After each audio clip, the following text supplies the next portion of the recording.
Mesdames et messieurs, chers amis, c'est très impressionnant ce grand auditoire. Bonsoir à toutes, bonsoir à tous. Merci d'être venus si nombreux. Salle comble ce soir, peut-être même un tout petit peu plus que salle comble. Je vois qu'il y a des gens qui sont debout derrière. Et finalement, c'est une très bonne chose. Non pas que vous soyez debout, mais que vous soyez là.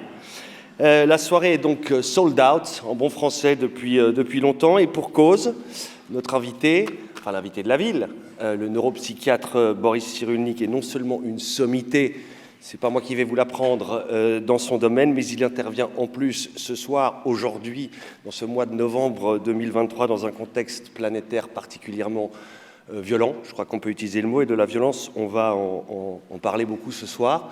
La violence, Boris Cyrulnik a passé sa vie, en tout cas une bonne partie de sa vie, à en étudier les mécanismes et les rouages. C'est dire si sa parole va nous être précieuse ce soir. En un mot comme en mille, nous avons, et vous avez, de la chance. Je ne vais pas faire de grands discours. J'aimerais quand même saluer ici, vous le voyez, la présence de 2 interprètes en langue des signes, et ça c'est important.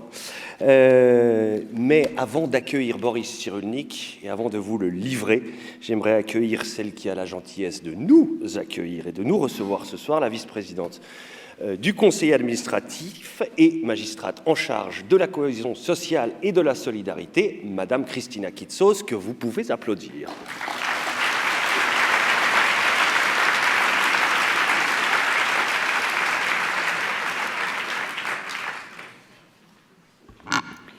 Cher Monsieur Boris Cyrulnik, Madame la conseillère aux États, chère Lisa Mazon, Monsieur le conseiller aux États, cher Carlos Omaruga, Madame la conseillère administrative, cher Frédéric Perler, Mesdames et Messieurs les élus, Mesdames et Messieurs les représentants de l'Université de Genève, Mesdames, Messieurs, au nom des autorités de la ville de Genève, c'est une grande joie d'accueillir ce soir Monsieur Boris Cyrulnik pour une réflexion sur la reconstruction individuelle et l'espoir collectif notamment.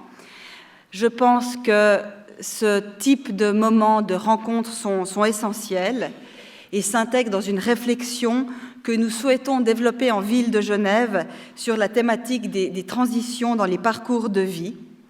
C'est vrai qu'aujourd'hui, à l'échelle collective, à l'échelle internationale, nous vivons, je pense qu'on peut utiliser ce terme, un moment de bascule. Je ne sais pas si c'est le bon terme qui est choisi, mais disons que ce que j'entends par moment de bascule, c'est vraiment une période qui est marquée quand même par des conflits, par une augmentation des inégalités, par une éco-anxiété très forte, avec une aggravation des dérèglements climatiques, par aussi l'impact de cette période qu'on a pu vivre pendant la pandémie, qui, même si on n'en parle plus du tout et qu'on ne veut plus en parler, eh bien, il y a quand même encore aujourd'hui des conséquences. On le voit, en tout cas, lorsqu'on porte les politiques sociales, lorsqu'on est en lien avec les différents publics. Et c'est vrai que dans cette période-là, eh bien, il est nécessaire, bon, il est toujours nécessaire, mais il est d'autant plus nécessaire d'avoir des temps d'analyse, des temps de réflexion. En tant que ville engagée, carrefour historique des idées et des droits humains, nous voulons questionner des moments plus personnels, plus intimes, qui nous concernent toutes et tous sur le plan individuel et qui marquent nos parcours de vie. Ces moments de transition sont importants. Ils sont porteurs d'espoir, d'opportunités, de créativité, d'ouverture, mais ils sont aussi souvent porteurs d'incertitude, de peur, de vulnérabilité. La question qui se pose finalement pour les institutions, c'est de savoir comment est-ce qu'on peut accompagner les personnes dans ces moments de transition qui peuvent être l'arrivée d'un enfant, la perte d'un être aimé, un divorce, une maladie, un drame, un traumatisme vécu en temps de guerre ou par le biais de violences intrafamiliales. Tous ces moments qui, certains peuvent souvent être définis de manière positive, mais qui ne le sont pas forcément toujours, et d'autres moments qui sont facteurs de vulnérabilité. Et la question, c'est quel est le rôle des institutions pour accompagner ces moments de transition. Quelle est la force du collectif ou comment est-ce que le collectif peut devenir une force? Et comment est-ce qu'on peut renouveler les solidarités de proximité? Alors on l'a vu aussi pendant la période du Covid, où on a eu énormément de difficultés. Aussi ici à Genève, on a vu une insécurité alimentaire, on a vu des personnes perdre leur logement, leur emploi, et on a vu aussi énormément de solidarité, de proximité. Donc il y a toujours une force du collectif, un espoir renouvelé, je pense. Cela étant dit, nous ne sommes pas toutes et tous à égalité devant ces moments, et c'est ça qui est intéressant pour nous, c'est-à-dire c'est de voir quels sont nos leviers capacitaires, nos leviers d'action, toutes et tous à titre individuel, mais aussi à titre collectif. Et c'est dans cette perspective que nous avions eu une première conférence l'année passée et que cette année, nous avons vraiment l'honneur d'accueillir Boris Cyrulnik.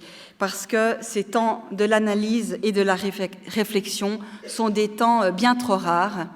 Nous sommes quand même gouvernés, je ne sais pas, à nouveau, on n'est pas forcément toutes et tous gouvernés, mais cela étant, nous avons quand même des réseaux sociaux qui sont omniprésents, une surabondance d'informations avec des images, une immédiateté, des temporalités éclatées, et il est toujours plus difficile de revenir un peu à une temporalité peut-être plus originelle, une temporalité qui nous permette finalement ce temps de l'analyse, ce temps du recul nécessaire pour pouvoir entrer en lien avec l'autre, avec les personnes, et qui nous permettent aussi de faire société dignement toutes et tous ensemble. Alors, les ouvrages de Boris Cyrulnik nous inspirent toutes et tous. Le parcours de Boris Cyrulnik aussi nous inspire. En 1943, à l'âge de 6 ans, vous aviez échappé à une rafle. Vous êtes aujourd'hui plus que jamais un roc solide, une voix rassurante dans notre environnement qui est marqué par un retour des discriminations, un retour de questionnement sur les droits humains fondamentaux qu'on ne pensait pas revoir et qui pourtant aujourd'hui nous remettent face aux drames les plus terrifiants, les plus barbares de l'être humain, avec notre condition humaine qui est celle qu'elle est. Alors face à toutes ces maltraitances, face à ces guerres, à ces deuils, face à ces routes difficiles, il y a quand même toujours, à travers ces ouvrages, l'idée qu'on peut avoir encore la capacité d'aimer, de travailler, de fonder une famille, d'écouter, d'entourer et aussi d'accompagner, et qu'on a toutes et tous ce pouvoir d'agir. Et en ville de Genève, au département de la cohésion sociale et de la solidarité, nous sommes très attachés à cette idée du pouvoir d'agir, c'est-à-dire le pouvoir de chacune et chacun à son niveau, selon sa fonction, selon son rôle, quel que soit l'endroit où il se trouve, nous avons un pouvoir d'agir. Et c'est en ce sens-là que nous souhaitons renforcer les services publics pour accompagner au mieux ces situations de transition, ces situations de vulnérabilité, pour en faire quelque chose de positif, d'en faire quelque chose de créatif, qu'il y ait des formes d'engagement, de création, des formes de courage individuel, mais aussi collectif. Alors, merci infiniment, cher Monsieur Boris Cyrulnik, d'avoir accepté notre invitation. Merci aussi pour votre générosité. On a été vraiment touchés que vous ayez accepté les différentes sollicitations qui vous ont été faites, aussi parfois au pied levé, et sollicitations que vous avez acceptées avec beaucoup de générosité, beaucoup de simplicité, et vraiment, nous sommes vraiment très, très honorés. Merci infiniment. Merci aussi à l'Université de Genève de nous accueillir aujourd'hui ici à Unimail, à Alexis Favre pour la modération, pour les personnes qui traduisent tout en langue des signes, et aussi un petit mot pour Manuel Pasquali Devec, qui est ma collaboratrice personnelle et qui a organisé avec les équipes du département cette rencontre. Merci infiniment.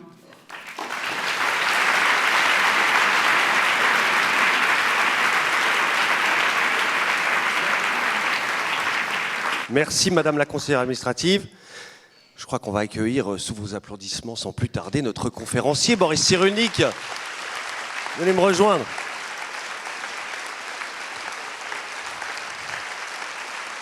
Est-ce que ce fauteuil vous convient ?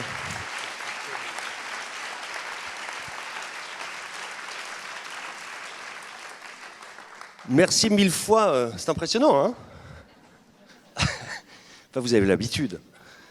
Merci mille fois de nous faire l'honneur d'être ici et surtout de nous donner du temps. C'est assez rare de pouvoir prendre un peu de temps dans ce monde de l'immédiateté, comme l'a rappelé Christina Kitsos.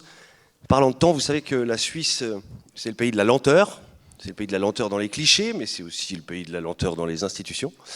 Ça doit vous convenir, ces latitudes, vous qui avez mis 60 ans de travail et 2 ans d'écriture pour accoucher de ce nouveau livre. J'ai mis beaucoup plus que 60 ans. Parce que la guerre est tellement stupide et criminelle qu'on ne peut pas, ou bien on meurt physiquement, ou bien on meurt psychiquement, ou bien on se pose des problèmes. Et donc, comme j'ai commencé ma vie avec la guerre, ça m'a rendu complètement psychiatre. Et complètement psychiatre, on aime beaucoup. Et je ne pouvais pas ne pas me demander pourquoi de telles stupidités horribles. Et je crois que ce que je viens de dire, ça caractérise la condition humaine. On va parler de beaucoup de choses aujourd'hui. On va parler notamment de ce livre, des nombreuses thèses qu'il contient, 40 voleurs en carence affective, toujours un joli titre. Vous avez le secret de les trouver. On va parler de ce monde aussi, qui est en train de ce qu'il est en train de nous faire, de ce que nous pourrons ou ne pourrons pas en faire. Mais d'abord, ça c'est une bonne nouvelle qu'il y ait un tout petit enfant dans la salle. Moi j'aime beaucoup cette idée-là. Je crois que ça vous plaît aussi. D'abord, est-ce que vous avez conscience que si la salle est aussi comble ce soir, si les gens sont venus aussi nombreux, aussi nombreuses, c'est probablement parce que vous arrivez un peu comme une bouffée d'oxygène. Ça va vous demander d'un petit peu d'immodestie que de l'accepter, mais vous vous en rendez compte ? Pourquoi ? Vous attendez quelqu'un ? Non, ça m'impressionne. Je suis convaincu que les Suisses me surestiment. Mais ça reste entre nous, ça. Hein ? On ne le dira à personne. En 3 ans, on a eu, si je compte, une pandémie mondiale, suivie quasiment d'un jour à l'autre d'une guerre ouverte sur le continent, suivie d'une panique presque existentielle pour notre énergie, suivie d'un nouveau conflit ouvert au Proche-Orient, même si ce conflit-là n'est pas nouveau. Comment est-ce que nous faisons d'abord, nous, avant de parler de ce qui se joue là-bas, comment est-ce que nous faisons, quand on accueille tout ça, quand on accueille toutes ces images, pour ne pas nous enfoncer dans le fauteuil, comme dans la déprime, et refuser d'avancer ? Alors, si j'ai bien compris votre question, je pense qu'on a un choix tragique. Ou bien on se soumet, et c'est le confort, puisque si on se soumet, on n'a pas le besoin de faire un effort de pensée, et c'est très confortable. Ou bien on cherche à comprendre, et on risque de se retrouver seul. Parce que, je cite à l'instant Hannah Arendt, qui, en gardant sa liberté intérieure, s'est retrouvée seule. Elle a perdu tous ses amis, tous ses proches. Donc, on a un choix difficile. Si on veut avoir des amis, il faut réciter. Il faut arrêter de penser. Il faut ne réciter que des slogans. Si par malheur on pense, on risque de se retrouver seul. C'est vrai que le choix est tragique. Le choix est tragique, et pour ne pas dire impossible, finalement. Je dis le choix est tragique. On s'entend mal, nous deux. Vous nous entendez bien, parce que nous deux, on s'entend assez mal. Mais c'est pas grave, je vais parler de manière plus forte et de manière plus distincte. Il y a évidemment nous, ici, mais il y a surtout eux, elles, là-bas, D'abord le 7 octobre en Israël, et puis ensuite les Palestiniens à Gaza, de nouvelles cohortes de traumatisés, de nouvelles cohortes d'enfants traumatisés. Pour ceux qui vous ont, comme moi, entendu hier soir au téléjournal, vous n'êtes pas très optimiste pour ces générations-là. Alors, je ne suis pas du tout optimiste parce que j'ai donné des cours à Gaza, j'ai donné des cours à Birzeit, à Ramallah. J'ai dirigé des thèses de palestiniennes que j'ai reçues chez moi avec des Israéliens. Et je pense qu'on s'expliquait, on n'était pas d'accord, mais on était prêt à trouver, on était très près de trouver des solutions. Mais au Proche-Orient, vous avez sûrement remarqué que quand on veut la paix, on risque sa vie. Le plus sûr moyen d'avoir des ennemis, c'est d'être modéré. Si vous choisissez votre camp, j'ai failli dire si vous choisissez votre clan, quel que soit le clan, vous serez entouré par des hommes, des armes, et vous connaissez la suite. Donc Sadat a été assassiné parce qu'il avait voulu la paix. Yitzhak Rabin a été assassiné parce qu'il avait voulu la paix. Et que chaque fois qu'il y a eu un processus de paix qui est demandé par les majorités des deux peuples, il y a toujours une minorité qui sait comment il faut faire pour déclencher la guerre. Et ce que je viens de dire là, vous le trouverez dans Germaine Tillion. Germaine Tillion, elle est ethnologue au Musée de l'Homme. Elle part travailler chez les Berbères, elle s'attache beaucoup aux Berbères. Elle rentre de son voyage, elle passe par l'Allemagne en 1929 et elle dit à ses amis allemands « Il se passe chez vous des idées étranges ». Et ses amis allemands éclatent de rire et lui disent « Regarde la stupidité de cette théorie, comment veux-tu qu'elle marche ?» Plus une théorie est stupide, plus elle marche. 10 ans après, alors en 1929, au parti nazi, il y avait 2,9% des voix. 10 ans après, 39, c'est l'explosion mondiale. Donc, alors Serge Moscovici, que vous connaissez, enfin vous connaissez ses idées, il dit que quand il y a un petit groupe de 3% d'une population bien décidée, bien financée, un petit groupe de 3% de la population peut déclencher un phénomène psychosocial ou une guerre. Mon témoignage à Baalbek, ou à Liban, où j'enseigne beaucoup à Beyrouth, mon témoignage, c'est que ces 3% sont acquis par des hommes très bien entraînés, très bien fanatisés, très bien armés, très bien payés, capable de déclencher un processus incontrôlable. Parce qu'une fois que le processus est déclenché, il n'y a que la haine. Parce qu'elle est justifiée, puisque chacun tue l'autre. Les enfants, comment voulez-vous ne pas justifier la haine? Et dans ce cas, ce qu'on voit, c'est que tous les enfants sont utilisés pour provoquer la haine. Je ne dis pas que les enfants sont morts, il n'y a pas de doute, mais la mort des enfants est instrumentalisée pour attiser la haine. On sait comment il faut faire pour provoquer la guerre, on ne sait pas comment il faut faire pour provoquer la paix. Précisément, quand vous parlez de ces enfants, une des thèses centrales de votre livre, c'est que la source de la violence est double. D'abord, il y a la carence affective, et puis il y a le langage totalitaire auquel on viendra, le délire logique. Il y a ces deux choses. Les enfants dont nous parlons, ils subissent les deux choses. La carence affective, c'est-à-dire la désintégration du milieu, et donc la carence qui va avec, et la radicalisation du langage. Il y a une sorte de double peine ici. C'est ça. Dans ce livre, j'ai fait de l'éthologie animale, souvent ici à Genève, et ce qu'on disait tout à l'heure, c'est qu'étonnamment, l'éthologie animale débouche sur la linguistique. Comment font les animaux pour communiquer? Est-ce qu'ils ont accès aux signes, aux symboles? Et maintenant, la conclusion est claire, elle est expérimentale. Mais ce qui a organisé la trame de ce livre, c'est que les animaux qui ont un monde sensible, c'est prouvé par d'innombrables expérimentations, qui ont accès à un monde mental, ils peuvent répondre à des informations impossibles à percevoir, ils créent quelque chose, ils répondent à ce qu'ils créent. C'est un monde mental. Ils ont accès à presque un symbole, puisqu'ils peuvent répondre à un signal codé, c'est pas la parole, mais c'est un signal codé. Donc ces animaux-là n'acquièrent l'accès au monde que s'il y a autour d'eux une sécurité affective. Et cette notion de sécurité affective, elle a été travaillée ici, à Genève, par René Spitz et Anna Freud, la fille de papa, qui votre vieux compagnon de route. Voilà. Et René Spitz, qui était américain, qui a été professeur à Genève, a été un des premiers à montrer comment l'isolement affectif des enfants augmentait les activités auto-centrées, le balancement, le retard de langage, l'expression des émotions auto-agressives, c'est-à-dire que, comme il n'y a pas d'altérité, quand on a des émotions trop fortes, on s'auto-agresse. Et quand j'ai travaillé en Roumanie ou en France avec des enfants en carence affective, ils réagissaient comme tous les mammifères, ils s'auto-agressaient. Et que maintenant, alors en 1945, on n'avait pas l'explication, on constatait comportementalement, on constatait cliniquement qu'ils s'auto-agressaient, mais on n'avait pas d'explication.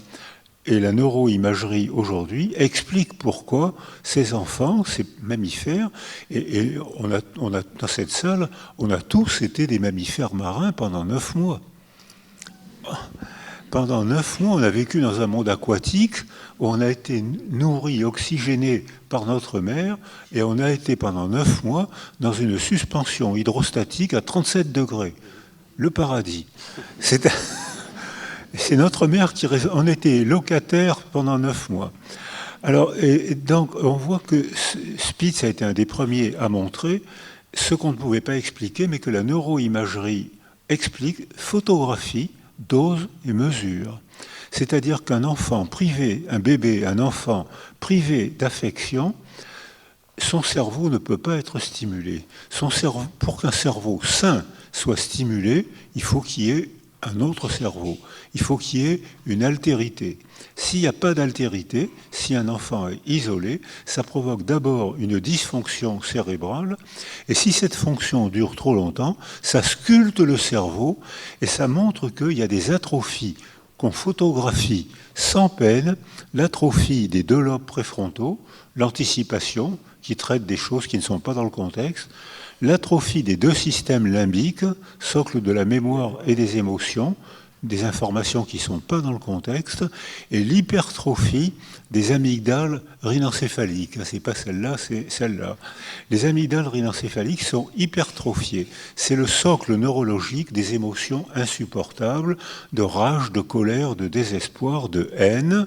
Et ces garçons, plus que ces filles, qui sont ainsi sculptés par un appauvrissement du milieu, ne peuvent pas contrôler leurs émotions. Ils passent à l'acte. Et ce déterminisme est à la fois environnemental, puisque le point de départ vient d'un appauvrissement affectif qui sculpte un cerveau qui n'est plus capable de contrôler l'expression des émotions. Et ces garçons passent à l'acte, et ce passage à l'acte que les garçons font 10 fois plus, 8 à 10 fois plus que les filles, ce passage à l'acte a été instrumentalisé par toutes les cultures ont instrumentalisé cette petite brutalité des garçons, pas des filles, et cette brutalité a été instrumentalisée pour apprendre aux garçons les métiers de la guerre, les métiers de la bagarre. Toutes les cultures l'ont fait. Après la Seconde Guerre mondiale, j'avais 10-11 ans, on enseignait aux garçons, tu ne traverseras pas la vie sans connaître une guerre et plusieurs bagarres de rue, tu dois t'y préparer. Et quand un petit garçon n'était pas bagarreur, il était méprisé par les copains, bien sûr, et par sa propre mère, qu'il appelait femmelette. Donc il a fallu développer la civilisation pour qu'on puisse, depuis 2-3 générations, c'est tout, penser que la violence n'était pas constructive et qu'elle n'était que destructive. Parce que depuis 300 000 ans, depuis que nos arrière-grands-parents, à tous, monsieur et madame Sapiens, on a tous les mêmes grands-parents, donc, depuis que monsieur et madame Sapiens sont arrivés sur Terre, les hommes ont permis d'éviter l'élimination de l'espèce humaine qui était possible, puisqu'il y a eu plusieurs moments de rétrécissement de squelettes, il n'y avait presque plus, il paraît que, j'ai oublié la date, mais il paraît qu'il y a un moment où il restait 20 000 squelettes humains sur la planète. On a été une espèce en voie de disparition. Et qu'est-ce qui nous a permis de ne pas disparaître? La violence physique des hommes, l'intelligence qui a permis de construire des armes pour tuer les animaux et pour nous entretuer. Alors, donc ça veut dire que la violence a été créatrice, salvatrice, créatrice, et qu'il n'y a que 2-3 générations qu'en Occident, pas partout. Pas partout. Pas partout, et on voit que ce que je viens de dire recommence à être fortement mis en question. Eh bien, il n'y a que 2-3 générations qu'on cherche à vivre de manière civilisée en contrôlant l'expression de la violence. Il y a un exemple très parlant dont vous parlez dans votre livre et dont on a discuté tout à l'heure pour illustrer ce changement de perception, c'est la guerre des boutons et le petit gibus et la manière dont on réagit quand c'est le petit gibus se fait voler ses habits et la manière dont les parents réagissent. Racontez-nous parce que ça c'est très clair. Alors, je pense que dans la salle, vous avez tous vu la guerre des boutons. Et si vous ne l'avez pas vu, vous êtes obligé de le voir. Hein. C'est-à-dire que dans la guerre des boutons, il y a Tigibus, il a 7-8 ans, il est mignon comme tout, il est tout nu, parce que la bande adverse lui a volé ses vêtements, et c'est à ce moment-là qu'il dit cette phrase grammaticale. Je suis ici au pays de la grammaire, hein, et donc Tigibus dit si j'aurais su, j'aurais pas venu. Et tout le monde éclate de rire, et à ce moment-là, il rentre chez lui tout nu, et on voit son père, Jean-Richard, qui se retrousse les manches, parce qu'on sait qu'il va filer une raclée à son fils, parce qu'il s'est laissé voler ses vêtements. Et tout le monde rigole. C'était il y a combien? Il y a 40 ans. 40 ans, ouais, un peu plus. Un peu plus. Un petit peu plus. Bon, on va dire 50 ans. Il marchande tout le temps. Mais c'est rien, c'est un détail. On va dire 50 ans. En 50 ans, aujourd'hui, si des garçons volent les vêtements des autres, on appelle ça harcèlement. Le garçon est renvoyé, puni, rééduqué. Et si le père file une raclée à son fils, on appelle les pompiers, le SAMU, la garde, le GIGN. Pour faire le lien entre ce que vous parlez, les éléments de vraiment de neurologie dont vous parliez, entre le lobe frontal, le limbique, le rhinocéphalique, et ces atrophies ou ces hypertrophies qui se mesurent, donc qui sont physiques, c'est de la réalité physique. Si je fais le lien avec, on va pas faire toute la soirée sur le Proche-Orient, mais si je fais le lien avec ce qui se joue chez ces enfants qui vivent ces traumatismes-là, quel type de reconstruction possible il y a individuellement pour eux? Il y en a une fois que l'hypertrophie a eu lieu ou l'atrophie a eu lieu, c'est réversible?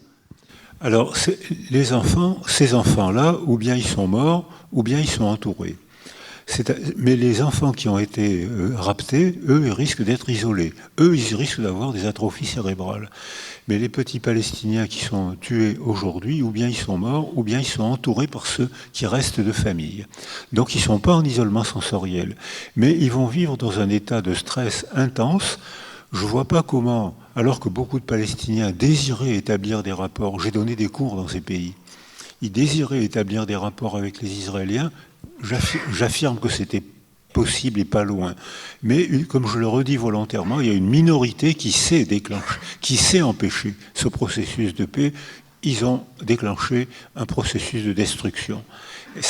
Alors, ce qui va se passer pour ces enfants-là, ils vont actuellement, ou bien ils sont seuls, ils vont arrêter leur développement. Comme on le voit, et c'est une fabrique, ce qui est en train de se passer, c'est une fabrique de psychopathes.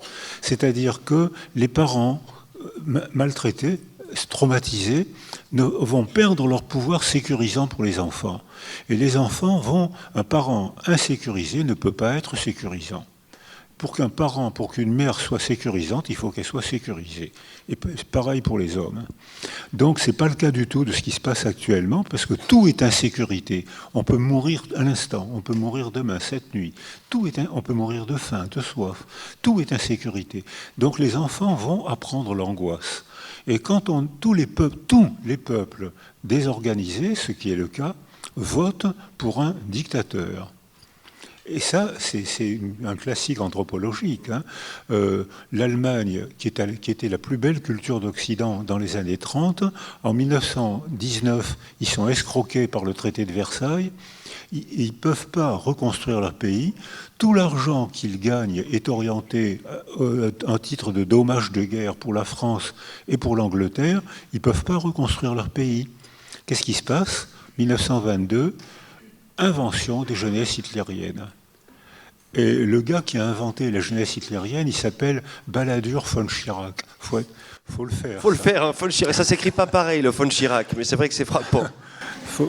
Donc Balladur von Schirach invente les jeunesses hitlériennes et les enfants sont heureux quand ils sont fanatisés, parce qu'ils ont des visions claires du monde. On ne leur apprend pas le doute.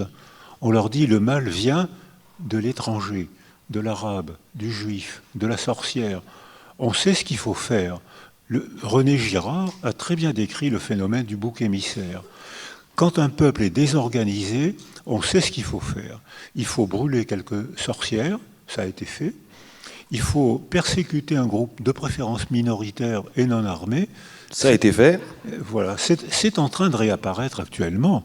C'est en train de réapparaître. C'est-à-dire qu'à ce moment-là, le phénomène du bouc émissaire ne fait qu'ajouter du malheur au malheur, c'est clair. Parce que et ces enfants-là vont être sécurisés par la haine qui va leur dire le bien, c'est ton père, ta mère, évidemment, c'est ceux qui parlent ta langue, le mal, c'est l'étranger. Si tu es un homme, plus qu'une femme, si tu es un homme, tu dois te préparer pour aller les tuer. C'est-à-dire que ce qui est en train de se passer là, c'est une tragédie qu'il faudra plusieurs générations pour éponger. Fabrique de psychopathes, dites-vous. Le psychopathe, c'est une figure importante dans votre livre, dans votre corpus, et vous avez cette phrase terrible de mémoire qui dit en temps de paix, les psychopathes, on les enferme, on les emprisonne, en temps de guerre, on les décore. J'entends mal avec le micro. J'ai dit, vous avez cette phrase terrible sur les psychopathes, dont vous parliez, hein, dans cette fabrique de psychopathes. Vous dites, en temps de paix, le psychopathe, on l'emprisonne, en temps de guerre, on le décore. Et oui, puisque la violence des hommes, la violence des garçons est instrumentalisée. Et ça, on le fait depuis 300 000 ans. Depuis 300 000 ans, les femmes sont entravées, et là on sera tous d'accord, et les hommes sont... La violence des hommes devient la violence guerrière qui est instrumentalisée, soit pour leur apprendre à faire la guerre, soit pour leur apprendre à les héroïser. Quand un peuple héroïse des hommes, entrave les femmes, ça a tout le temps été fait, et quand un peuple héroïse les hommes, c'est mauvais signe. Ça veut dire que l'État est en désorganisation sociale. Et quand on est en désorganisation sociale, c'est le paradis des dictateurs. Puisque à ce moment-là, donc si un petit garçon a acquis, à cause d'une carence affective précoce, 1000 premiers jours, s'il a acquis la structure, l'anatomie, on photographie chez les gens âgés, quand ils meurent, on photographie les atrophies que je viens de vous signaler. Les filles réagissent différemment. D'abord, elles ont une maturation neuropsychologique plus précoce que celle des garçons. À 12 ans, elles ont 2 ans d'avance neuropsychologique sur les garçons. Ça aussi, ça reste entre nous. Hein. Ça sort pas de la salle. Hein. C'est-à-dire qu'elles parlent mieux, donc quand elles sont malheureuses ou agressées, elles cherchent un soutien. Généralement, c'est la meilleure copine. Toutes les femmes ont une meilleure copine. Elles téléphonent et elles descendent avec des mots le gars qu'elles auraient voulu descendre avec des poings. C'est-à-dire, elles descendent en flamme. C'est pas du tout la même stratégie de défense. Les garçons passent à l'acte. Dans une culture civilisée, on doit apprendre aux garçons à se civiliser. C'est ce que explique très bien Norbert Elias.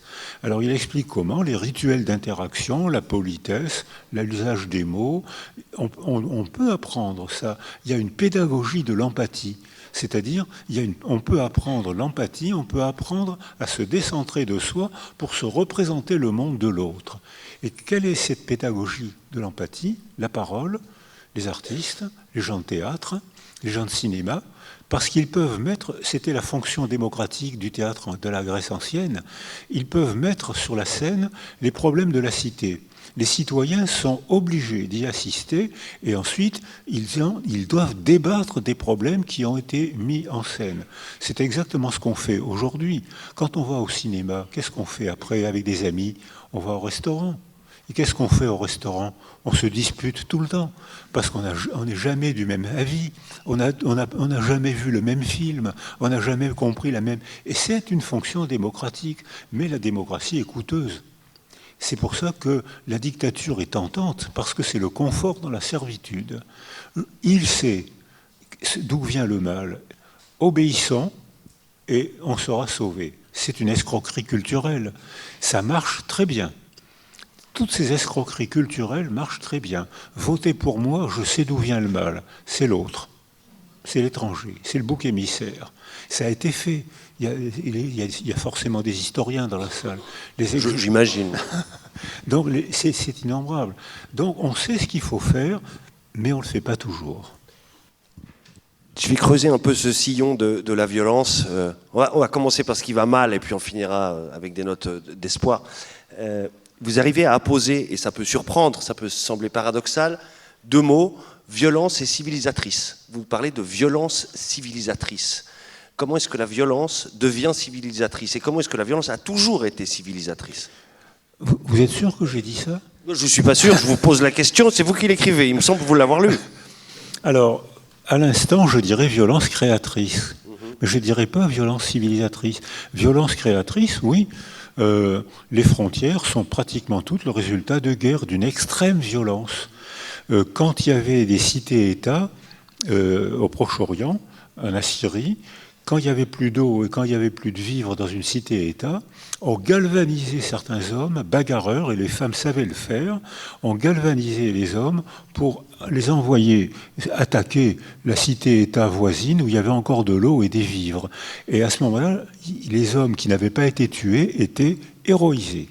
Les morts aussi étaient héroïsés, mais on les oubliait rapidement. Donc on a fait du social comme ça, on a fait de la société comme ça. Alors, violence civilisatrice, si je l'ai écrit, je gomme. Hein. Je vous le retrouve. Là, il ne faut pas me chercher, Boris Cyrulnik. Je vais vous la trouver, la violence civilisatrice. Vous allez voir. J'attendrai votre prochaine réponse, je vous retrouverai la page. Alors non, à l'instant, si je l'ai écrit, j'ai eu tort, je gomme. Violence créatrice. Alors, en Corse, il n'y a pas longtemps, c'est un magnifique pays. Et je vais dans un petit village corse merveilleux et je vois des ruines sur le piton d'à côté. Qu'est-ce qu'on me raconte? Qu'est-ce qu'on m'explique? Les morts, c'est-à-dire aujourd'hui on dirait les Arabes, les morts sont arrivés après nous, ils ont pris les terres qui restaient, ils ont pris ce piton où il n'y avait pas d'eau et les mauvaises terres. Donc ils ont facilement des famines et facilement des problèmes. Qu'est-ce qu'ils font?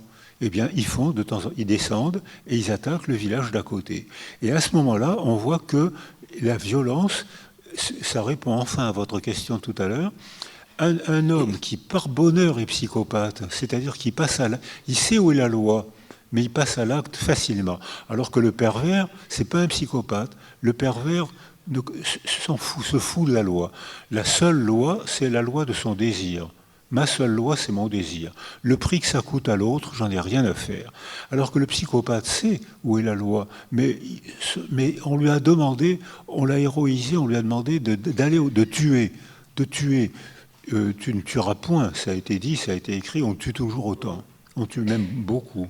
Alors il sait où est la loi, mais il est galvanisé et on le décore. C'est-à-dire qu'en temps de guerre, la violence devient une valeur adaptative. Celle qui n'est pas violent en temps de guerre, il est détruit.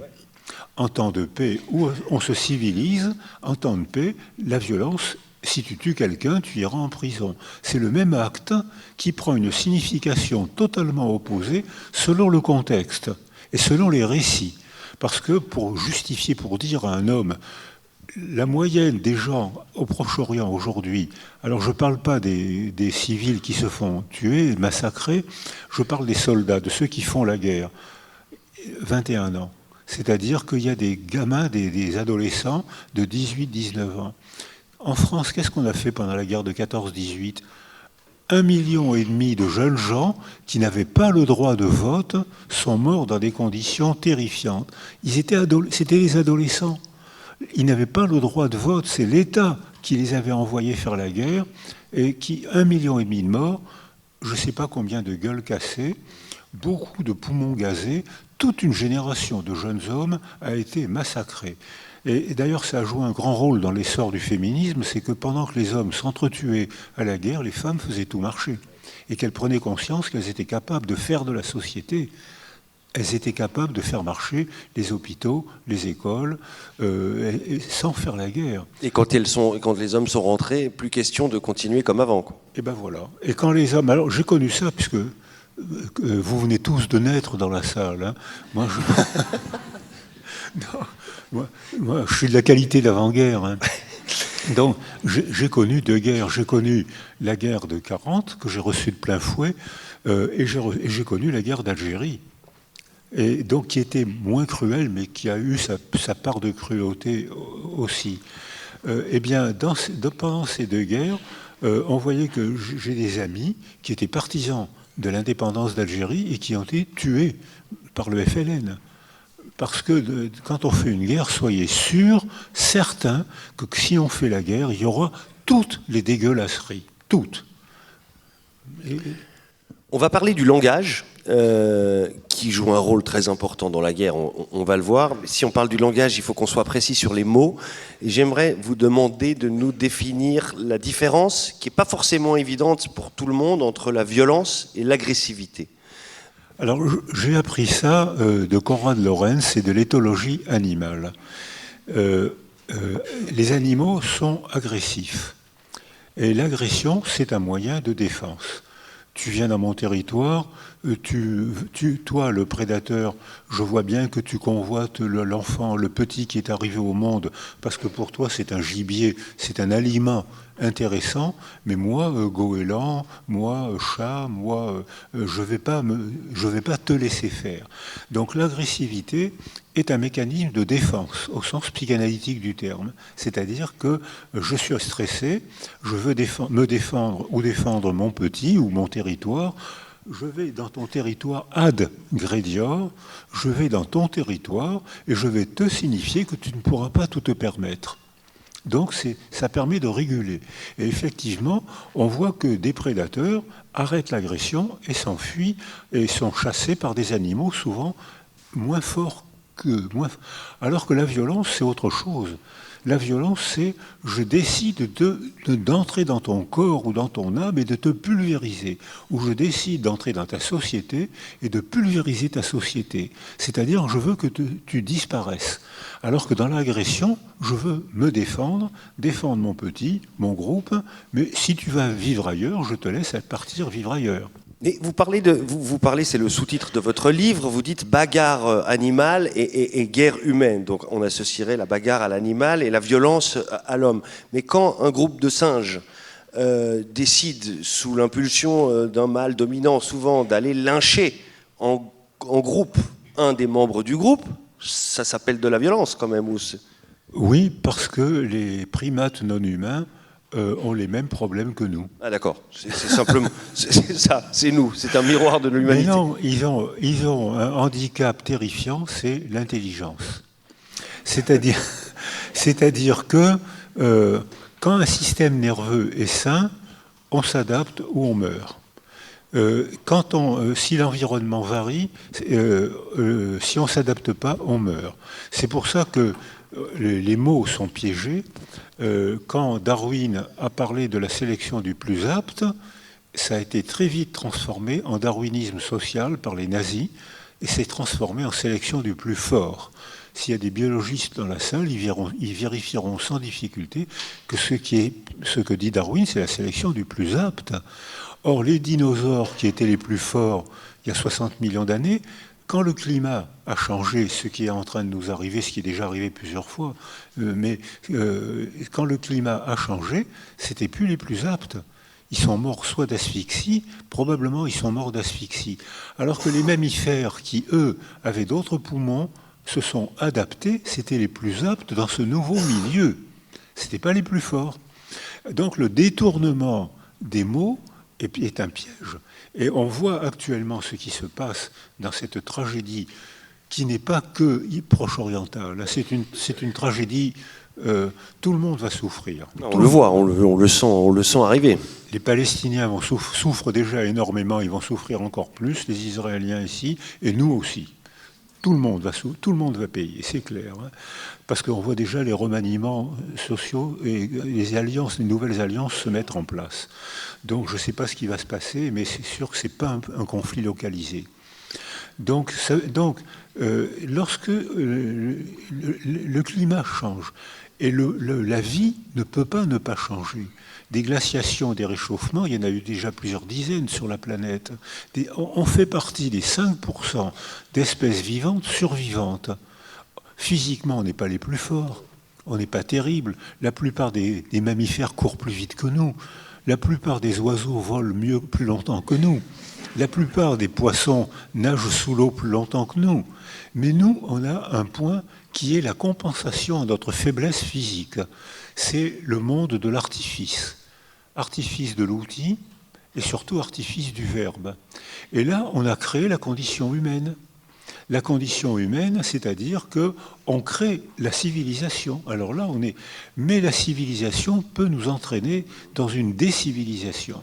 C'est-à-dire que on voit que maintenant, on fait des machines qui font des machines, qui font des machines, et l'être humain est de moins en moins présent dans la fabrication des machines. Alors que pour le silex taillé, il fallait que quelqu'un prenne un silex, prenne un coup de main pour faire un tranchant, l'enfiler sur un pieu et aller le planter dans le cœur d'un mammouth, puisqu'il paraît qu'on a retrouvé en Sibérie un mammouth qui avait un silex planté dans le cœur. Ça veut dire que quelqu'un s'était glissé entre ses pattes et lui avait planté un silex dans le cœur. Il faut le faire. Donc, c'est vrai que mais maintenant, un mammouth, on le tue avec une mitrailleuse. C'est-à-dire qu'on a perfectionné notre intelligence, a perfectionné les armes qui nous ont permis la survie. Maintenant, les armes permettent la mort. Et ce que j'ai vu, ce dont je témoigne, c'est que j'habite à Toulon, où je travaille beaucoup avec les médecins militaires. Il y a moins de morts qu'avant. Il y a énormément de syndromes psychotraumatiques, presque tout le monde, presque toute la population. Parce qu'il n'y a plus d'ennemis désignés, on ne sait plus où il est celui qui nous protège, celui qui nous agresse. Avant, on avait des stratégies adaptatives.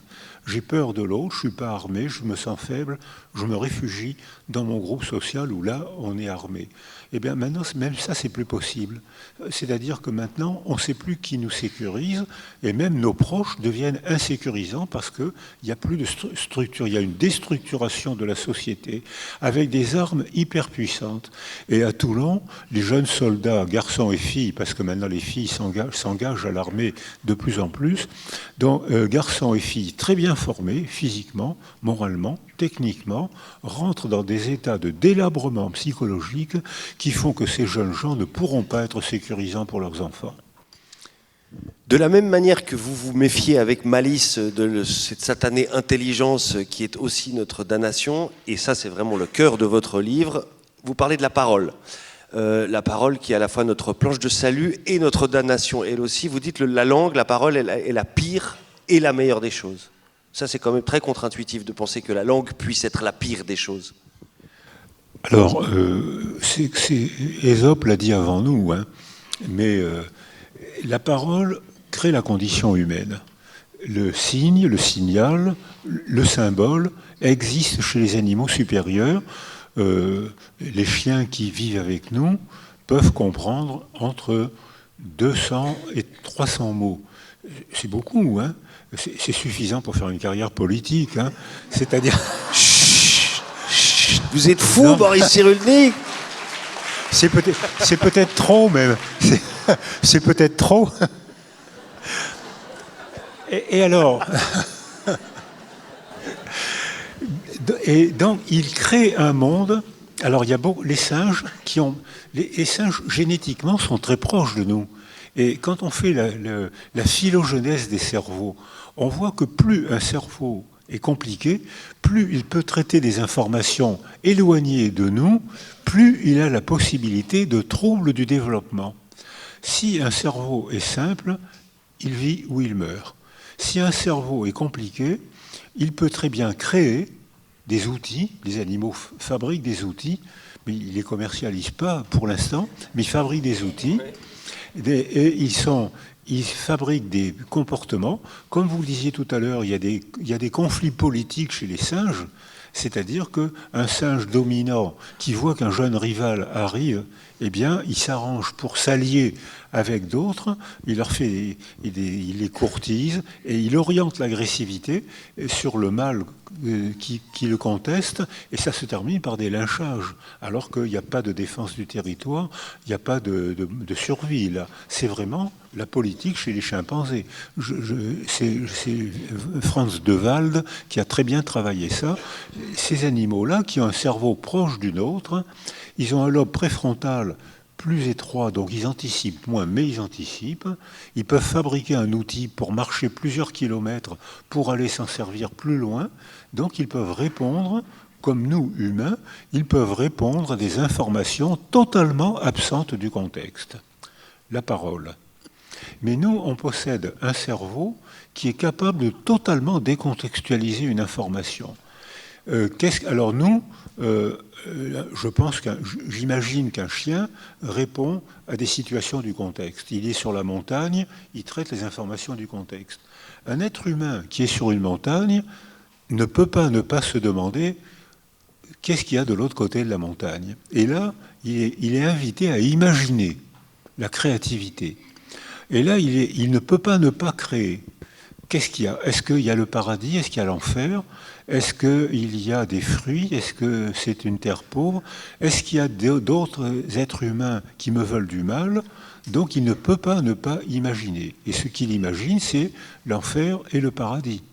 Les deux ont été imaginés. Avec intervenant à ce moment-là au sommet de la montagne dans la tête de cet humain, les deux possibles antagonistes, à savoir l'imagination et la créativité qui sont, on peut les connoter positivement, je pense, et leur corollaire, la perte du concret qui entraîne le délire logique. Et ben voilà. Merci, au revoir.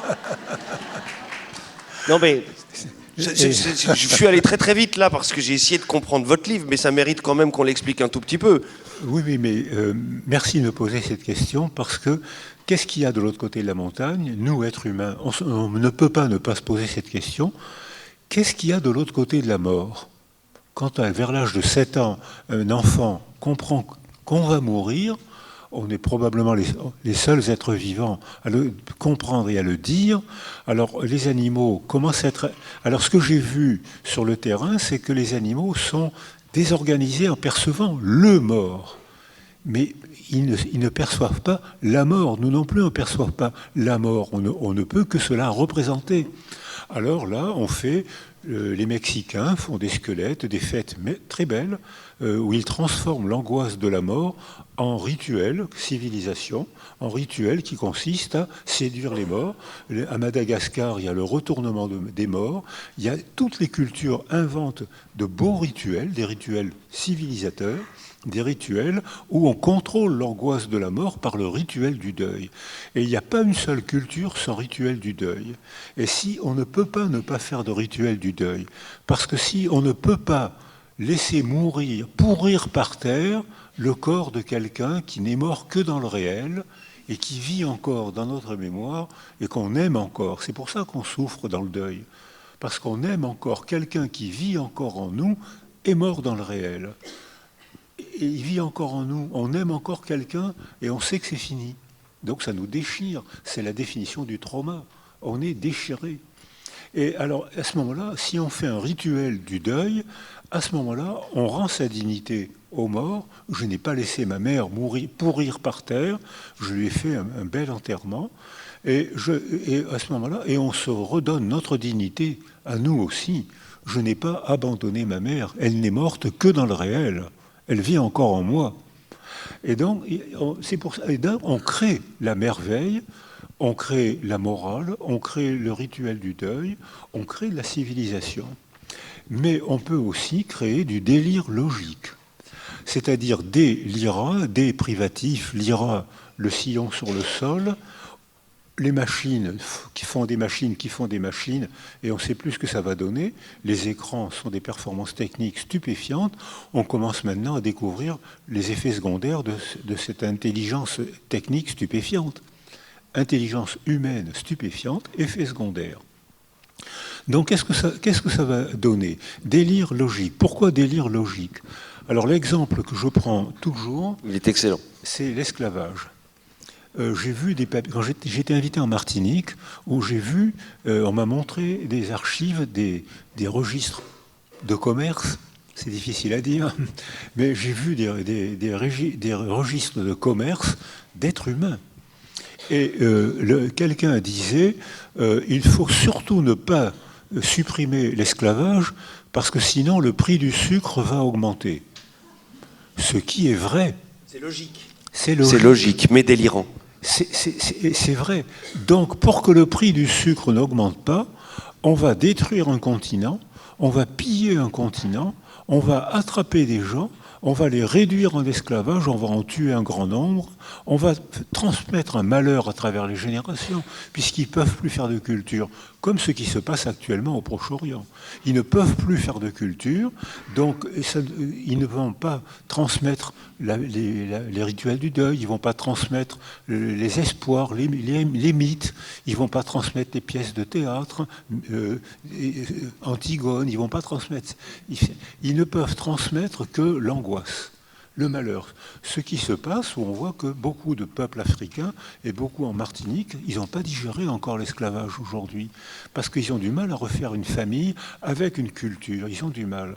Donc on voit que pour que le prix du sucre n'augmente pas, on a commis un crime contre l'humanité incroyable, dont les Africains souffrent encore aujourd'hui.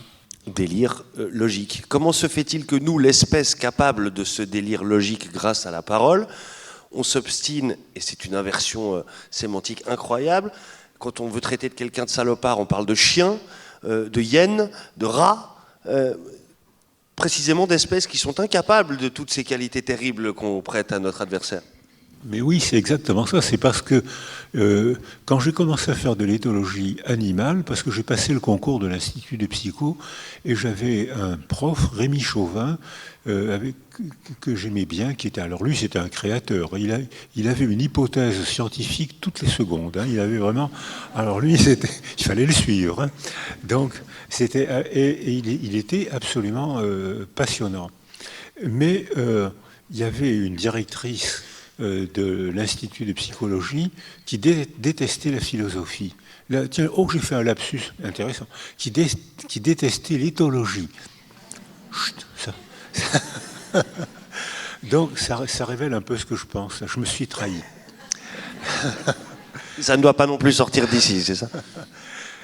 Et donc, elle s'est arrangée pour virer Rémi Chauvin, qui est devenu prof à Strasbourg, parce que quand on s'inscrivait en éthologie animale avec Rémi Chauvin, on se retrouvait dans la section de traitement mathématique. Donc, ce n'était pas du tout ce qu'on avait choisi. Donc, il n'avait pas d'étudiants. Donc il est parti à Strasbourg. Donc ça c'est pour dire que les guerres, il n'y a pas que chez les politiciens qu'il y a des guerres. Hein. Dans les universités, ça marche aussi très bien. Hein. Absolument, et des mandarins aussi. On parle... Et alors, quand j'ai commencé à faire de l'éthologie animale, il m'est arrivé d'être obligé de quitter la salle parce qu'on me disait « c'est scandaleux, tu rabaisses l'homme au rang de l'animal ». Je rabaissais rien. Je découvre le monde animal, c'est passionnant. C'est Christophe Colomb chez les animaux. Je découvre un nouveau continent. Je découvre qu'ils ont des mondes différents du mien. Les chiens vivent dans un monde olfactif que je ne soupçonnais pas. Les oiseaux font des performances visuelles stupéfiantes. C'est passionnant. C'est d'autres mondes que je découvre. Je rabaisse personne. Donc ça veut dire que c'est eux qui fantasmaient que les animaux sont des machines qu'on peut torturer, c'est pas grave, on peut tout leur faire, c'est pas grave. Et c'est ces gens-là qui pensaient qu'on rabaissait l'homme au rang de l'animal. Mais s'ils avaient étudié un peu l'éthologie, ils n'auraient pas tenu cette phrase. Mais c'est étonnant que cette hérésie soit restée une hérésie aussi longtemps, celle que de pratiquer l'éthologie, de faire des liens. Alors, malheureusement, ce que vous dites à l'instant, c'est qu'il y a toujours un retour du tragique. Et qu'il y a toujours un retour de toutes les tragédies, tous les crimes qu'on a connus. On croit que ça ne reviendra jamais. Hein, c'est la der des der, pendant la guerre de 14, tous les soldats qui avaient énormément souffert disaient d'accord qu'on a souffert, mais c'est la der des der. Et non, ça continue. Et maintenant, quand j'ai commencé ma vie avec des discours terrifiants qui ont mené au génocide et qui ont mené à 60 millions de morts sur la planète, plus des problèmes qui durent encore aujourd'hui, j'arrive aux dernières années de mon existence, j'entends les mêmes récits, les mêmes accusations, les mêmes théories criminelles et stupides qui n'ont rien changé. Alors ça me touche beaucoup. Ça veut dire que tous nos efforts, comme si ça n'avait servi à rien. Alors ça, j'ai du mal à le dire parce que ça disqualifie tout ce qui a donné le sens de ma vie, chercher à comprendre, chercher à rencontrer pour essayer de lutter contre ça. Alors ça me délabre beaucoup. D'ici un quart d'heure, on prendra plein de questions dans la salle, mais j'aimerais qu'on passe encore un gros quart d'heure, cette fois heureux, pour se projeter vers l'avenir, avec peut-être un petit détour. On n'a pas encore prononcé le mot auquel vous êtes intimement associé, Boris Cyrulnik, la résilience. J'aimerais juste vous entendre sur le côté un peu à la mode de ce mot résilience. Maintenant, là, on le lit partout, tout est résilient. Il y a même des multinationales qui se disent résilientes. Et vous n'êtes pas un peu fatigué que la résilience soit utilisée à toutes les sauces ? Alors, d'abord, il y a des sauces qui sont très bonnes. Et puis ensuite, il y a un acronyme qui est encore plus utilisé à toutes les sauces, c'est l'ADN. C'est vrai. L'ADN est rentré dans notre langage quotidien, c'est-à-dire c'est dans mon ADN.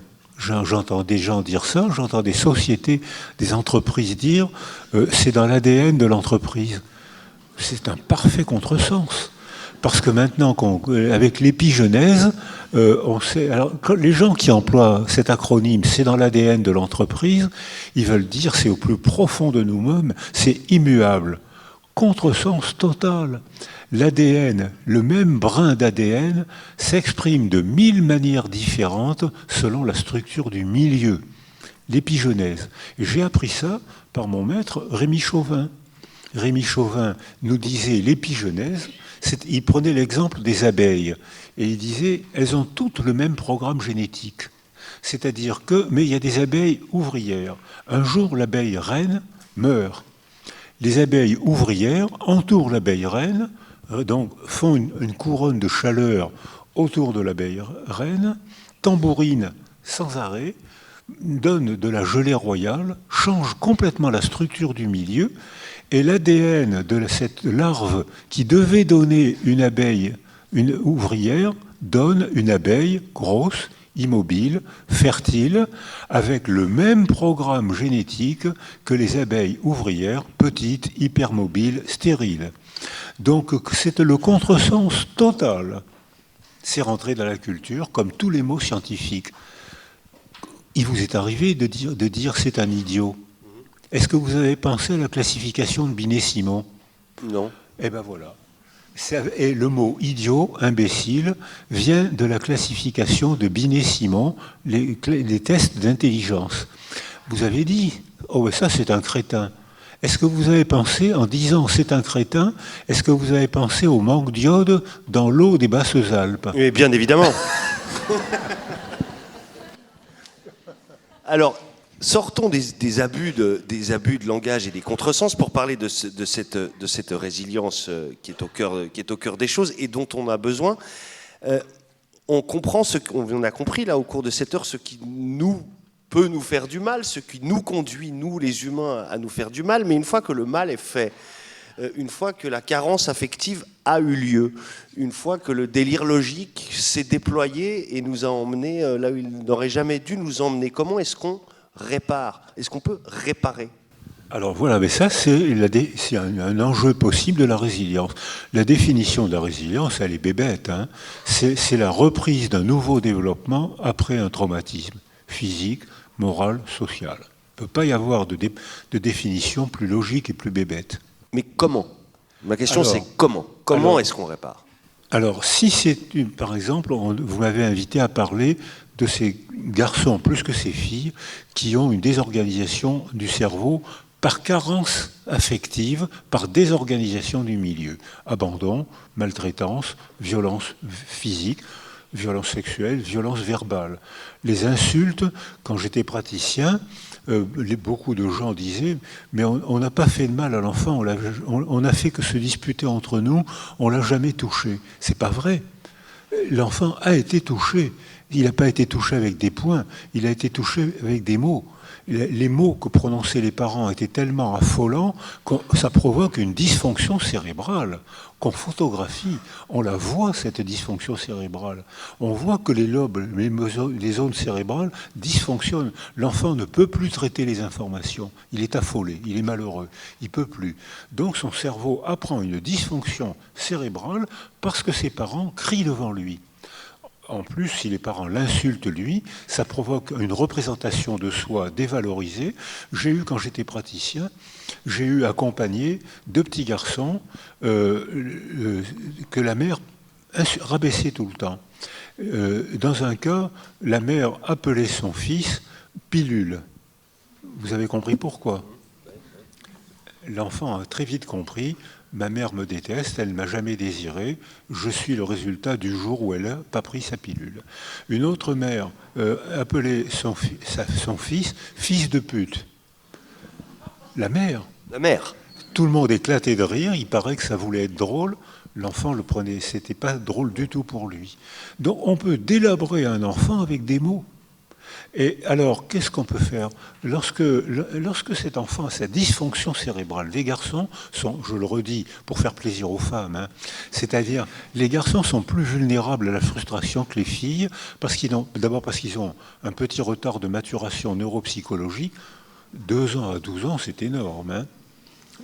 Au point de vue scolaire, c'est énorme. Et d'autant que... Après, c'est un peu moins grave, c'est ça que vous nous dites. Alors... Non, mais alors après, les filles ont leur puberté de plus en plus tôt. C'est pas un avantage pour les petites filles. Quand elles ont leur puberté à 8 ans, elles ne comprennent pas ce qui leur arrive et on ne peut pas leur expliquer. Donc ça veut dire que ça les rend souvent anxieuses. Mais quand elles arrivent au moment du bac, elles ont terminé leur fatigue de croissance. Une fille qui passe son bac, c'est une jeune femme qui sait ce qu'elle veut, qui sait là où elle est bonne, qui là où elle n'est pas bonne. Alors qu'un garçon, quand il arrive au bac, non seulement il a un retard de neuropsychologie, mais à 16-18 ans, quelles sont les valeurs d'un garçon? Le football et la drague. C'est-à-dire qu'il ne pense qu'aux choses importantes. Vous arrivez... Je vous pose cette question de la réparation. Justement, j'aimerais vous relancer sur la réparation parce que je sais qu'il y a des gens dans la salle qui travaillent notamment avec des adolescents qui ont eu des enfances fracassées, des adolescents qui sont dans cette situation, des adolescents qui ont besoin de cette résilience. Mais qu'est-ce qu'on fait avec eux? On leur dit « pas de chance, petit bonhomme, ça s'est mal passé dans l'enfance, il va falloir faire avec ». Ou est-ce qu'on peut en sortir? D'abord au niveau individuel, avant de parler d'une éventuelle résilience collective. Individuellement, comment on fait? Alors, c'est l'enjeu de la résilience. C'est-à-dire qu'avant, on disait ce que vous venez de dire, les pauvres avec ce qui leur est arrivé, comment voulez-vous qu'ils s'en sortent? C'est ce que j'ai entendu quand j'étais enfant. Hein. Comment voulez-vous qu'ils s'en sortent? Ça, on appelle ça une malédiction. Et ça a marché dans beaucoup de cultures. Or, on sait maintenant que dès qu'on propose une niche sensorielle de substitut autour de ces enfants, la résilience neuronale pour un bébé se déclenche en une nuit ou 2. La plasticité cérébrale est tellement folle que dès que la mère est sécurisée, elle devient sécurisante pour son enfant, pour son bébé. D'où décision politique, éducative, organiser des conditions de grossesse pour que les femmes enceintes puissent faire leur boulot de femmes enceintes sans stress. Facile à dire. mais on peut le faire. Donc, on sait les conditions éducatives, les conditions politiques. En France, maintenant, le Sénat a accepté l'augmentation du congé paternité. Et depuis que le congé paternité a été augmenté, il y a un paradoxe féminin. Les femmes ne se sont jamais autant épanouies qu'aujourd'hui, en Occident. Elles n'ont jamais eu autant de droits qu'aujourd'hui. Il n'y a jamais eu autant de dépression périnatale qu'aujourd'hui. Il n'y a jamais eu autant de burn-out, de dépression, d'épuisement professionnel qu'aujourd'hui. Donc il y a quelque chose qui se met mal en place. On sait ce qu'il faut faire. Dès l'instant où les hommes participent plus à l'éducation du bébé, les femmes ne sont pas seules. Avec 1 an d'évaluation, d'application de la loi en France, diminution des dépressions périnatales. On sait ce qu'il faut faire. Quand l'enfant est plus grand, c'est l'école qui prend. L'enfant commence à échapper à l'emprise maternelle. L'emprise maternelle, c'est schématiquement, on va dire, jusqu'à 2 ans. La mère le prend, le talque, le biberonne, le lave, le suppute, on le sort, le referme. On ne peut pas faire autrement, on ne peut pas échapper à l'emprise maternelle. Mais il y a 2 moments où on reprend un peu notre liberté. C'est l'âge du non, au début de la 3e année, et l'adolescence. L'âge du non, toutes les mères ont connu ça. L'âge du non, c'est viens vite mon chéri, on est en retard. Et le chéri, hop, il s'enfuit, il va se cacher dans un placard ou sous une table. Premier contresens entre les générations. L'enfant, il est fier. Je commence à échapper, je deviens autonome, je deviens capable d'échapper à l'autorité de ma mère. Mais la mère, elle n'en comprend pas ça du tout de la même manière. Tu vas nous faire rater le train, on nous attend. Et premier engueulade entre les générations. Et la deuxième, c'est l'adolescence. Apparition du désir sexuel, il faut partir. Apparition de la fierté de devenir indépendant, il faut partir. Et là encore, il y a une défaillance sociale. Il n'y a plus de structure intermédiaire entre la famille et l'indépendance des jeunes. Avant, l'adolescence n'existait pas. Quand j'étais gamin, je fais partie d'une génération où 3%, on allait jusqu'au bac. Les autres, ils allaient à la mine. Les petits garçons descendaient à la mine à 12-13 ans, à l'usine. Les plus chanceux allaient à l'artisanat, dans l'atelier. Les filles allaient à la maison, au champ. Et un ouvrier sur 3 était une femme. Mais ça veut dire qu'il n'y avait pas d'adolescence. Tout de suite, les filles... Toutes mes copines d'enfance, à 20 ans, elles avaient 1 ou 2 enfants. C'est-à-dire qu'aujourd'hui, il faut attendre la première maternité, c'est 31, 32 ans. Mais à 31, 32 ans, l'univers sensoriel d'un bébé n'est pas le même que pour une mère de 20 ans. C'est pas du tout le même univers. De plus, avant, il y avait des pères napoléoniens. C'est-à-dire, Napoléon avait donné au père le rôle de chef de famille. Sauf que les chefs n'étaient jamais dans leur famille. Et c'est les femmes qui n'étaient pas chefs et qui n'avaient pas les mêmes droits qui faisaient tout dans la famille. Donc il y avait une injustice légale que les féministes ont assassinée en France en 1974, avec le droit. Donc ça veut dire qu'il y a des décisions légales, donc c'est suivi de débats démocratiques, décisions légales. On sait ce qu'il faut faire. Pour les bébés, sécuriser la mère, réorganiser la niche affective. Pour les enfants, structurer l'école. L'école, quand j'étais gamin, l'école, c'était le lieu d'intégration des immigrés. C'était le lieu d'intégration des enfants de pauvres. Quand j'ai fait médecine, il y avait 12 à 13% d'enfants de pauvres à la faculté de médecine à Paris. Vous savez le chiffre aujourd'hui ? 1%. Donc quelque chose s'est passé qui fait que on a raté, ou il faut trouver une autre formule pour permettre à ces enfants, sinon on va aggraver ce qui se passe actuellement, un top de jeunes remarquables, bien développés, excellents élèves, de relations très agréables, sportifs, qui courent le monde, qui parlent anglais sans accent, donc qui provoquent mon hostilité. Je leur en veux. Donc, mais ces gosses, ils n'ont rien volé, ils ont travaillé. Mais ils ont été les seuls à avoir bénéficié des conditions familiales et culturelles qui leur ont permis de faire cette performance. Il y a de plus en plus de largués dans la culture, et ces largués, on l'a vu en France, et ils mettent le feu au lieu de leur humiliation. C'est-à-dire que les gilets jaunes ont cassé le lieu de leur humiliation. Eux, ils sont tout seuls, ils sont pauvres, la fin du mois commence le 15 ou le 20 de chaque mois. Qu'est-ce qu'ils ont cassé? Les Champs-Élysées, les beaux magasins chics, les symboles de la République sous l'Arc de Triomphe. Ces garçons qui sont mauvais à l'école, parce qu'ils ont un retard de langage, ils sont mauvais. On sait ce qu'il faut faire quand un garçon a un retard de langage. Il y a des filles aussi, ça leur arrive, moins que les garçons. On sait ce qu'il faut faire. Au lieu de les punir, il faut les sécuriser pour qu'ils apprennent, qu'ils rattrapent leur retard de langage. Et qu'est-ce qu'on a fait jusqu'à maintenant? Un bébé qui mord. Dans les crèches, 5% des garçons mordent, poussent ou tapent. Qu'est-ce qu'on faisait avant? On mordait. Les garçons qui mordaient, c'est moins de 1% pour les filles. Pourquoi? Quand on mordait un petit garçon qui mordait, eh ben on lui apprenait à mordre. Quand on punit un petit garçon qui est brutal et qui est harceleur, et qu'on le punit, qu'est-ce qu'on fait? Eh ben on lui apprend que les rapports entre êtres humains, c'est des rapports de force, des rapports de domination, des rapports d'humiliation.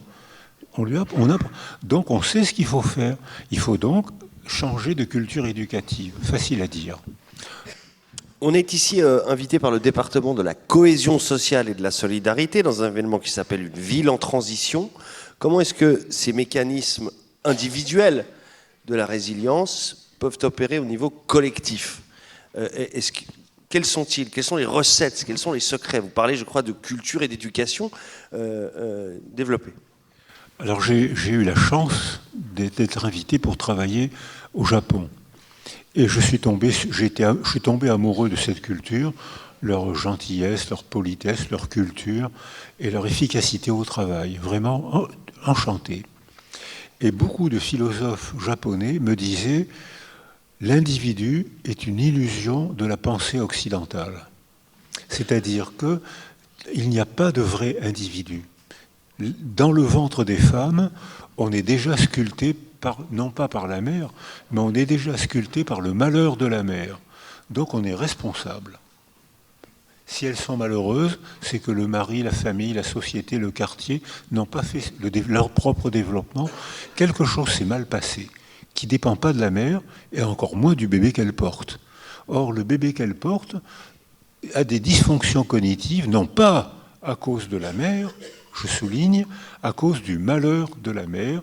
C'est la violence conjugale, c'est ce qu'on a dit jusqu'à maintenant, c'est la précarité sociale, c'est la guerre. La guerre qui va faire un nombre très élevé d'enfants en difficulté, énorme. On l'a fait, ces évaluations ont été faites. Blaise Pierre Humbert, avec qui j'ai la chance de travailler, qui est suisse comme tout le monde, sait faire des évaluations. Et il faisait des évaluations de Lebovici, qui c'est très difficile à faire, donc on les faisait faire par un Suisse. Dans un pays en paix, 70% des enfants acquièrent l'attachement sécure.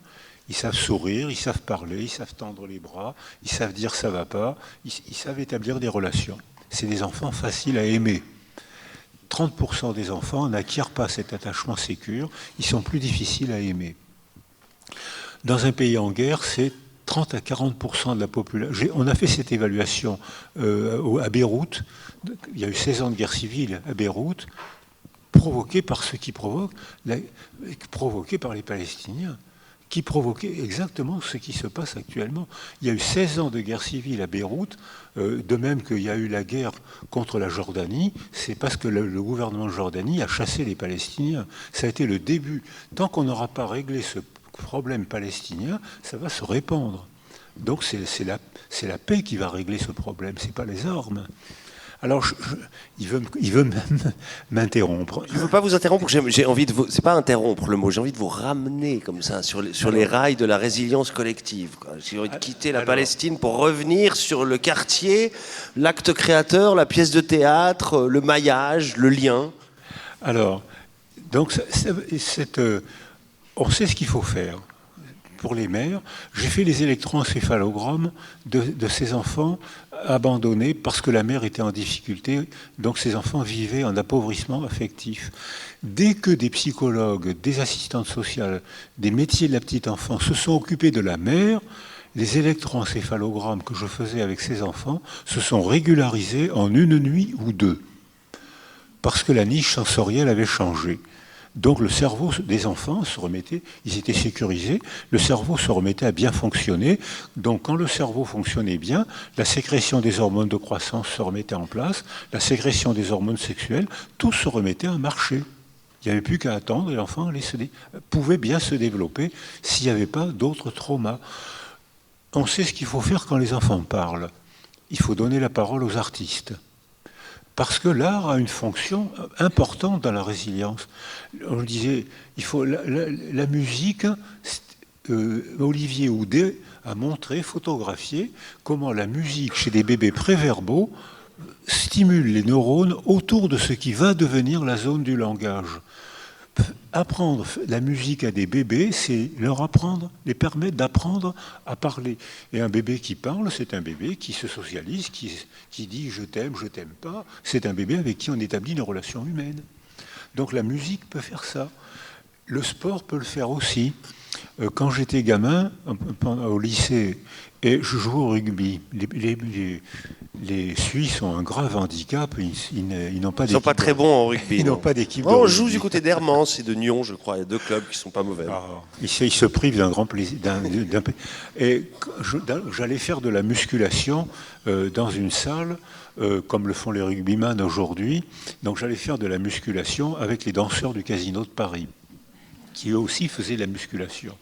Et la phrase que j'entendais, c'est les hommes qui sont trop musclés ont un petit zizi. Alors, bon, c'est les phrases stéréotypées qui structurent une société.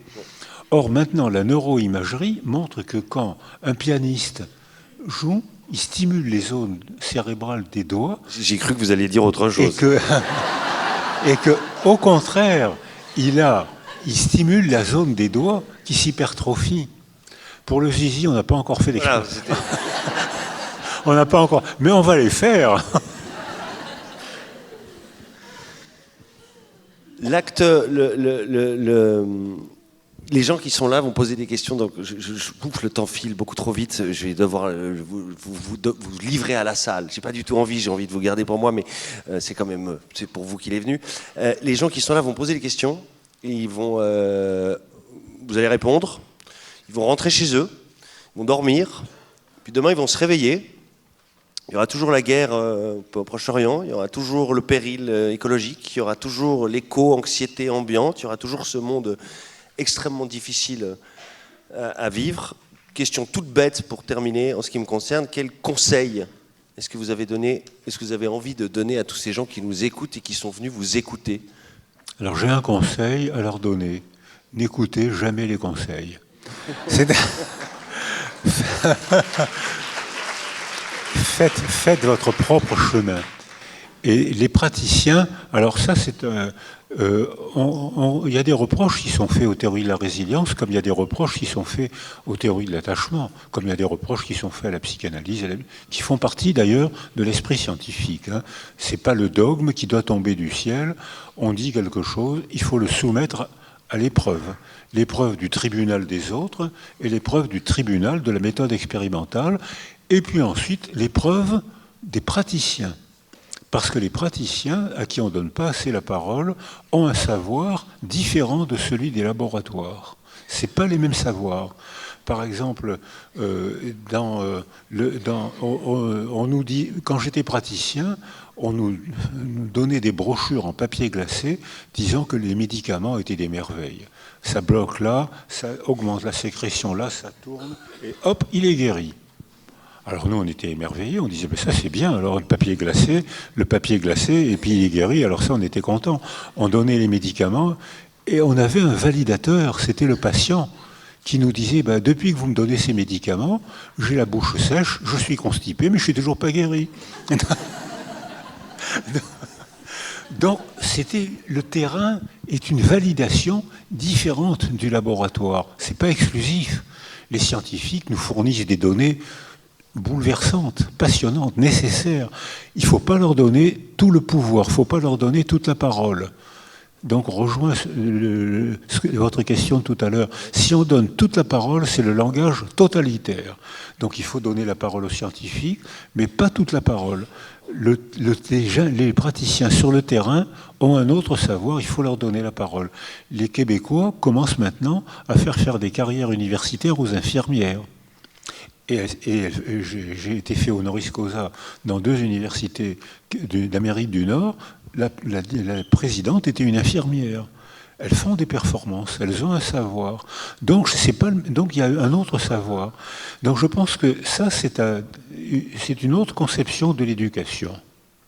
Eh bien voilà, je vous livre à la salle. Vous pouvez l'applaudir. Alors je ne sais pas s'il y a des micros.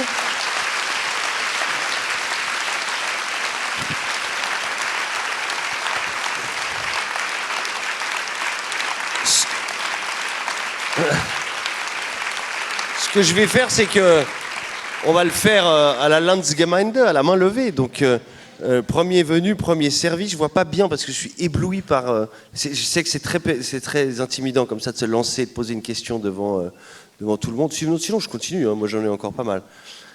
Ah, monsieur, attendez, je cours vers vous avec mon micro, comme ça, on va vous entendre. Non, mais on a des micros. Pardon ? On a des micros. On a des micros, génial. Alors, monsieur, il paraît qu'on a des micros. Je sais pas où ils sont. Ah voilà, il arrive. Alors, j'avais une question pour l'éthologue que vous êtes. Une question assez fondamentale. Quel est votre animal préféré ? Quel est votre animal préféré, Boris Cyrulnik ? Alors, je vais vous dire, c'est le chat, parce que c'est le seul qui dort aux heures de fonctionnaire. Magnifique, merci. Et le vôtre ? Eh ben, c'est aussi le chat. C'est aussi le chat. Ben, vous êtes fait pour vous entendre. Voilà, on a une question ici.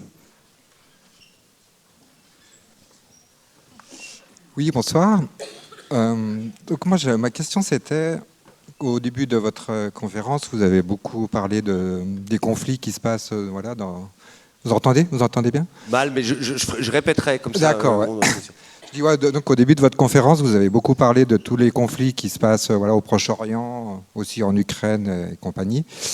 Et moi, ma question, c'était, j'aimerais savoir votre ressenti par rapport à la démocratie. Est-ce que la démocratie est en danger sur notre planète ? Vous avez beaucoup parlé des conflits. On a beaucoup parlé des conflits qui ont lieu un peu partout. Monsieur aimerait connaître votre ressenti par rapport à la démocratie. La démocratie vous semble-t-elle en danger sur la planète ? Alors, malheureusement, je vais répondre oui. Il y a même des gens qui disent qu'on est en fin de démocratie.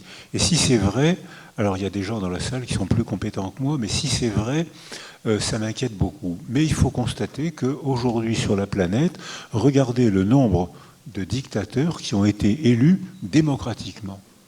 Ils sont très élevés. Et il y a même des dictateurs qui ont été réélus, alors qu'on voit les résultats que ça donne. La dictature, c'est le plus sûr moyen d'abîmer un peuple. Et pourtant, parce qu'il y a une pensée paresseuse, il y a une pensée confortable, je démissionne de mon libre arbitre, j'abandonne ma liberté intérieure et je me soumets à celui qui va me dire d'où vient le mal. Et on retrouve ma réponse de tout à l'heure, c'est-à-dire le bouc émissaire. Et le bouc émissaire, c'est la source de presque toutes les guerres. Le mal vient de celui qui veut nous piller, prendre nos biens. Le mal vient de celui qui veut abîmer notre culture. Donc, et ce qu'on voit, c'est que en Inde, enfin, on voit le nombre de pays qui ont élu et réélu démocratiquement des dictatures intenses. Je crois qu'il y a une question ici, il n'y en a pas, voilà, cette fois maintenant, il y en a beaucoup. Est-ce qu'un micro arrive jusqu'à vous ? Oui, un micro arrive jusqu'à vous.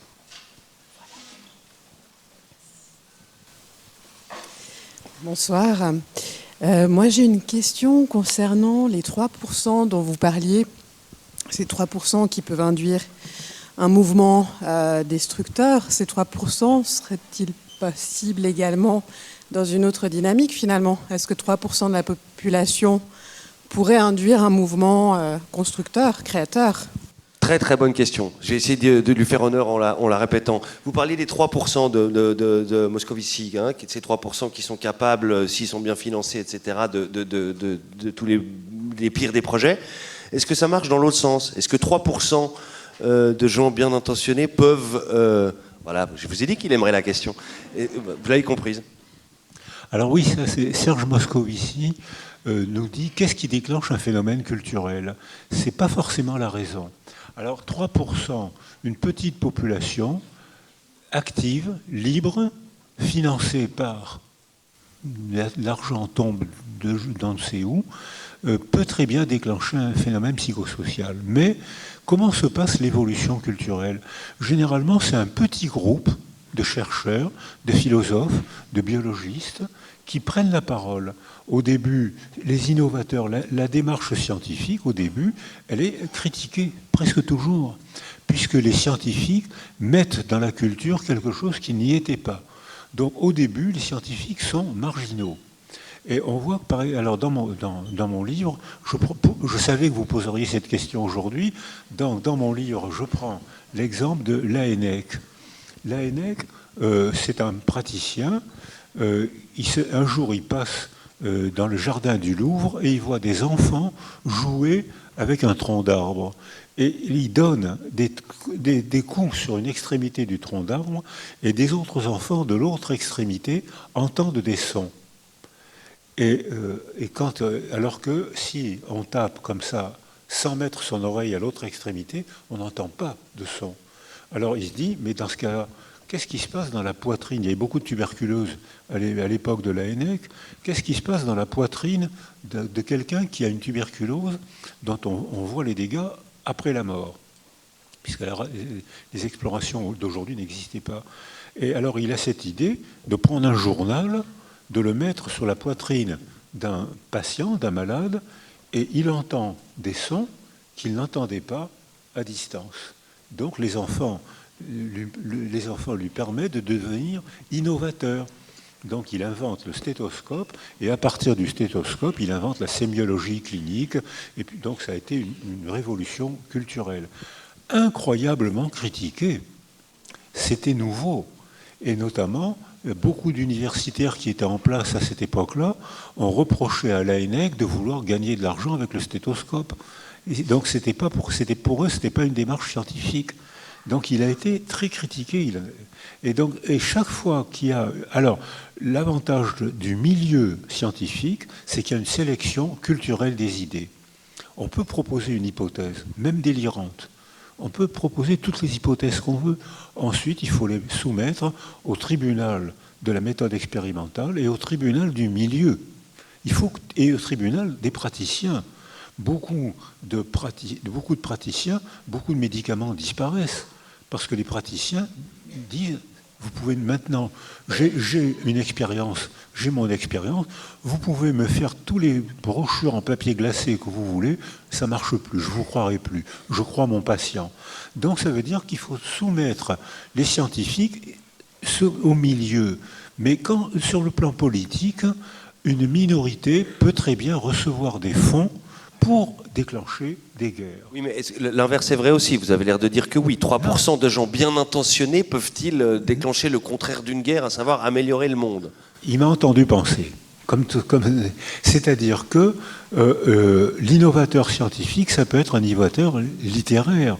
Camus, par exemple, si on lui avait donné la parole, peut-être qu'il aurait changé, il aurait évité la guerre d'Algérie. On peut toujours le croire, on peut toujours se le faire croire. Mais ça veut dire que beaucoup d'écrivains jouent un rôle majeur. Beaucoup d'écrivains présentent le monde mental des autres. Et une petite minorité de philosophes, d'écrivains, peuvent changer une culture. Donc merci pour votre question, parce que c'est vrai, en effet, dans les deux sens. Alors, j'ai plusieurs questions. Deux questions encore. Oui, madame. Monsieur là, avec les mains devant la bouche là. Non, c'est moi. Non, il n'a pas levé les mains? Si, il a levé la main. Là, voilà. Ah oui. Bonsoir, Bonsoir, merci beaucoup pour votre intervention. Vous avez beaucoup parlé de la violence et notamment de l'évolution du contrôle de la violence dans nos sociétés. Vous avez repris l'exemple de la guerre des boutons et en parlant justement de ce processus de civilisation de Norbert Elias. Et je me demandais simplement ce que vous pensiez en fait de la notion de décivilisation qu'on a pu voir émerger récemment dans le débat politique, débat public français, avec les émeutes urbaines, avec différents faits divers, des manifestations violentes, etc., qui est utilisé comme grille de lecture en fait face à toutes ces violences. Et donc, qu'est-ce que vous pensez en fait de ce débat et est-ce que la société française et peut-être plus généralement nos sociétés en général seraient finalement un tournant dans la gestion de la violence, voilà. On a beaucoup parlé de civilisation. Qu'est-ce que vous pensez de ce terme qui apparaît, c'est vrai, dans le débat français, de décivilisation? Je ne fais pas totalement honneur à votre question parce que moi aussi j'ai eu un tout petit peu de la peine à l'entendre, mais vous me dites si c'est ça. Qu'est-ce que vous comment est-ce que vous accueillez cette idée de décivilisation? Et partant de là, est-ce qu'on est à il y avait une histoire de tournant de la gestion de la violence, hein, c'est ça? Oui, merci parce que c'est un mot que j'ai trouvé dans Norbert Elias, un anthropologue très facile, très agréable à lire, qui emploie l'expression de décivilisation. Alors, il dit exemple de décivilisation.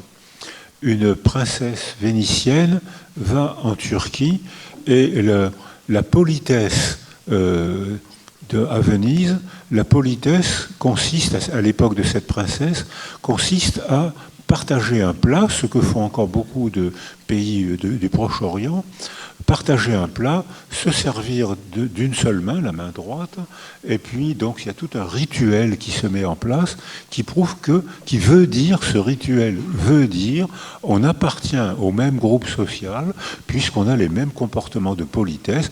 Je vous estime beaucoup, on va partager le même plat, et je vous considère que vous avez un corps en tellement bonne santé qu'avec ma main droite, que j'ai soigneusement lavée avant, je vais faire des boulettes et je vous permets de faire la même chose. Et ce comportement rituel de politesse me permet de dire j'ai de l'estime pour vous et je considère que vous êtes un homme que je peux côtoyer, puisque vous êtes sain et vous n'allez pas me polluer. La princesse part en Turquie où les Turcs ont inventé la fourchette. Et alors, la fourchette, elle trouve ça très élégant, elle trouve ça très bien. Elle rentre à Venise et qu'est-ce qu'elle fait?